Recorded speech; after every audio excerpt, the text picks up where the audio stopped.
ಮನುಷ್ಯನ ಹೊಟ್ಟೆಯಿಂದ ಮೊಟ್ಟೆಯಾಗಿ ಹೊರಬಿದ್ದು ಹಂದಿಯ ಹೊಟ್ಟೆಯನ್ನು ಸೇರಿ ಹಂದಿಯ ಮಾಂಸಖಂಡಗಳಲ್ಲಿ ಇನ್ನೊಂದು ಸ್ಟೇಜನ್ನು ತಲುಪಿ ಆ ಹಂದಿಯ ಮಾಂಸವನ್ನು ಯಾರು ತಿಂದರೆ ಅಲ್ಲಿಂದ ಅದು ಮತ್ತೆ ಅಡಲ್ಟ್ ಟೇಪರ್ಮ್ ಆಗುತ್ತೆ. ಇದು ನಾರ್ಮಲ್. ಸೊ ಹಂದಿ ಇಂಟರ್ಮೀಡಿಯರಿ ಹೋಸ್ಟು, ಮನುಷ್ಯ ಡೆಫಿನೆಟಿವ್ ಹೋಸ್ಟ್.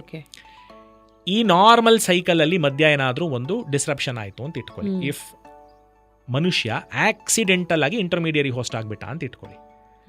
ಇವಾಗ ಮಲದಿಂದ ಕಂಟ್ಯಾಮಿನೇಟ್ ಆಗಿರ್ತಕ್ಕಂಥ ನೀರಾಗಿರಬಹುದು, ಆಹಾರ ಪದಾರ್ಥ ಆಗಿರಬಹುದು, ಅಥವಾ ನಾವೇನಂತೀವಿ ಫೀಕೋ ಓರಲ್ ಕಂಟ್ಯಾಮಿನೇಷನ್ ಅಂತೀವಿ. ಸಾಕಷ್ಟು ಸಾಂಕ್ರಾಮಿಕ ರೋಗಗಳದ್ರಿಂದ ಹಬ್ಬತ್ತೆ. ಕಾಲರಾ ಆಗಿರ್ಬೋದು, ಟೈಫಾಯ್ಡ್ ಆಗಿರಬಹುದು, ಈ ಥರ ಎಲ್ಲ ಹಬ್ಬೋದೇ ಇದರಿಂದ.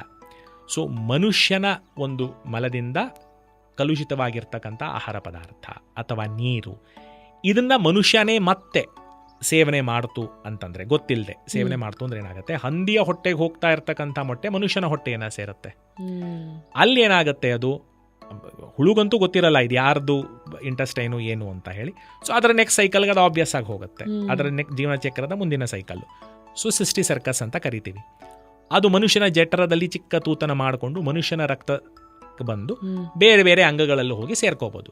ಅದು ಮಿದುಳಲ್ಲಿ ಸೇರ್ಕೋಬಹುದು, ಮಾಂಸಖಂಡಗಳಲ್ಲಿ ಸೇರ್ಕೋಬಹುದು, ಕಣ್ಣಲ್ಲಿ ಸೇರ್ಕೋಬಹುದು, ಮೂಳೆಯಲ್ಲಿ ಸೇರ್ಕೋಬಹುದು, ಎಲ್ಲಿ ಬೇಕಾದ್ರೆ ಸೇರ್ಕೋಬಹುದು. ಮಿದುಳಲ್ಲಿ ಸೇರ್ಕೊಂಡಾಗ ಅದಕ್ಕೆ ಪರ್ಟಿಕ್ಯುಲರ್ ಆಗಿ ನ್ಯೂರೋಸಿಸ್ಟಿ ಸರ್ಕೋಸಿಸ್ ಅಂತ ಒಂದು ಟರ್ಮ್. ಸೊ ಅದರಿಂದ ಫಿಟ್ಸ್ ಬರುತ್ತೆ.